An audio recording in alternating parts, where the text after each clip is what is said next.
ya que se estarían duplicando dentro del catálogo de los mismos. Vamos a escuchar ahora al asambleísta Henry Cucalón, que nos acompaña en la presente sesión. El 24 de mayo del año 2017, el actual mandatario asumió prometiendo hacer una cirugía mayor a la corrupción. Casi 4 años han pasado en los cuales no se ha hecho otra cosa que culpar a todos y a todo por los problemas que aquejan al Ecuador, cuando en gran medida son los propios responsables. El que se dijo que era un gobierno de transición, en este y muchos temas terminó siendo un gobierno intrascendente. La Asamblea Nacional ha trabajado para dar soluciones viables al Ecuador en materia anticorrupción.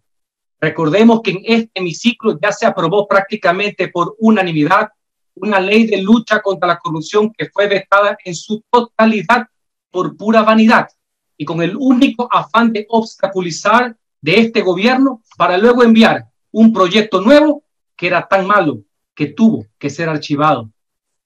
Hoy, estando ya de salida y cuando los escándalos son insostenibles, han apurado el tratamiento de estas reformas, pero no por un compromiso con los ciudadanos, sino como respuesta a la coyuntura y por exigencias de organismos internacionales.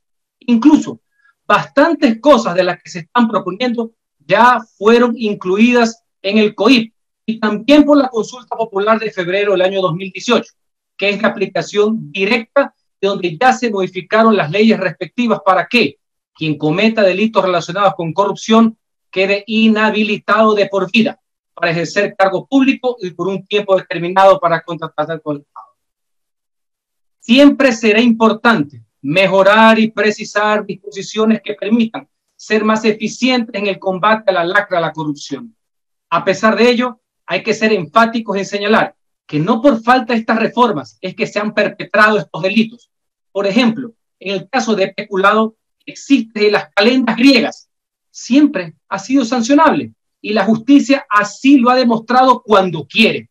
Así que no podemos caer en la demagogia que por falta de ley es que se premia la impunidad. ¿Cómo no estar de acuerdo con afinar los delitos de tráfico de influencias, la elusión de procedimientos de contratación y la sanción de la corrupción en lo privado?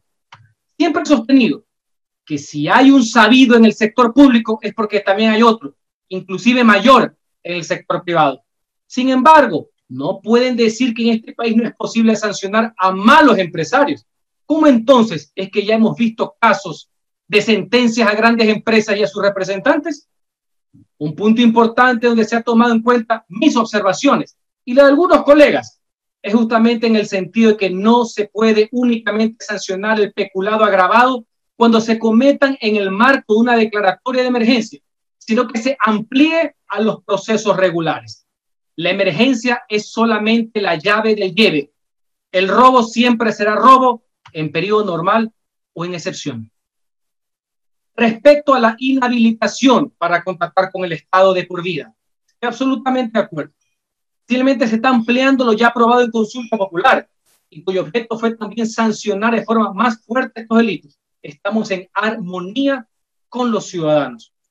Un tema que me preocupa es el de la investigación compleja, pues puede ser absolutamente atentatoria contra el principio de presunción de inocencia y de legítima defensa.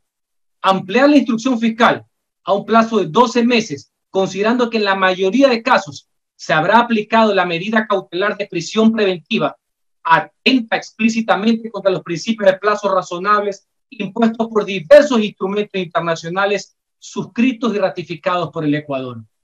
Adicionalmente, se pretende que la Fiscalía pueda solicitar el cambio a esta modalidad hasta el día 45, es decir, el último día de instrucción fiscal. Cualquier litigante puede darse cuenta de lo injusto y atentatorio que esto resulta para la defensa de cualquier procesado que ha estructurado su estrategia en base a un plazo de instrucción ordinario, por lo cual considero que esta figura debe ser rechazada tal y como se encuentra planteada en este proyecto de ley, en su defecto, modificarla radicalmente. En cuanto a la forma, en el artículo 6, el literal E no corresponde con la graduación de penas que maneja el COIP. La pena debe ponerse por rangos, en este caso deberá ser de 10 a 15 años, Además, el rango de la infracción se superpone con el literal F, pues habla de más de 70,000 dólares, sin rango superior, mientras en el literal F habla de igual o mayor a 150,000 dólares. Esto puede dar cabida a una interpretación subjetiva del juzgador, quien podría aplicar una u otra pena según su solo criterio. Asimismo, en el artículo 10, el cuarto inciso no tiene sentido, pues implica aplicar a una persona natural una pena prevista para una persona jurídica, por lo cual no sería aplicable. Adicionalmente, se repite el mismo texto del último inciso, por lo que uno de los dos debe ser eliminado. Finalmente, el proyecto de ley contiene 7 disposiciones reformatorias, que en realidad representan 15 reformas a la Ley Orgánica del Sistema Nacional de Contratación Pública. Preocupa que se utilice una ley reformatoria a un código penal para hacer una reforma tan extensa a otro cuerpo jurídico, sobre todo cuando las reformas que se han presentado a la mencionada ley desde la legislatura, entre ellas propuestas de mi autoría, han demorado significativamente su trámite al interior de este Parlamento. Cuidado, esto sirva como precedente para permitir a futuro abusos similares a las leyes troles y otros ejemplos lamentables que hemos visto en el pasado reciente. En general, las reformas planteadas buscan mejorar en el ámbito administrativo la función de ciertas instituciones. Por ejemplo, me parece correcto el tratamiento que se le quiere dar a la discrecionalidad, que muchas veces terminan en arbitrariedad. Con la reforma se limita su aplicación. Otro punto a favor, el hecho de que las sanciones por contratistas incumplidos o adjudicatarios fallidos, así como las que constan en las infracciones y sanciones que constan en la ley, se apliquen inclusive a los representantes legales de las personas jurídicas, siendo muy específica en el sentido de que el sancionado sea el representante que haya actuado en calidad de tal en el periodo en que se generaron las acciones que motivaron la sanción. Se busca también tener una mejor regulación y control sobre las contrataciones de emergencia, lo cual es positivo, pero hay que ser prolijos y evitar que se incluyan disposiciones tendientes a complicar los procesos y aumentar los trámites burocráticos, lo cual implica demorar contrataciones que por su naturaleza y urgencia deben ser extremadamente expeditas. En este punto hay algo trascendental, es la función de la Contraloría en los procesos de emergencia. Mucho se ha hablado del regreso del control previo, incluso del control posterior, pero es importante que topemos para estos casos el control concurrente, que sean auditores que no antes ni después vigilen el proceso, sino mientras éste se lleva a cabo. Colegas legisladores, señor vicepresidente, no podemos seguir impasibles ante la gravedad de la situación moral que vive este país. La corrupción en nuestra nación se ha institucionalizado. No dejemos que llegue el momento en que se haya normalizado. Normas como las que estamos aprobando en este momento ayudan mucho y merecen ser apoyadas. Pero, como siempre he sostenido, en el Ecuador no hay falta de leyes, sino de voluntad política y jurídica para aplicar las herramientas que se tienen a disposición.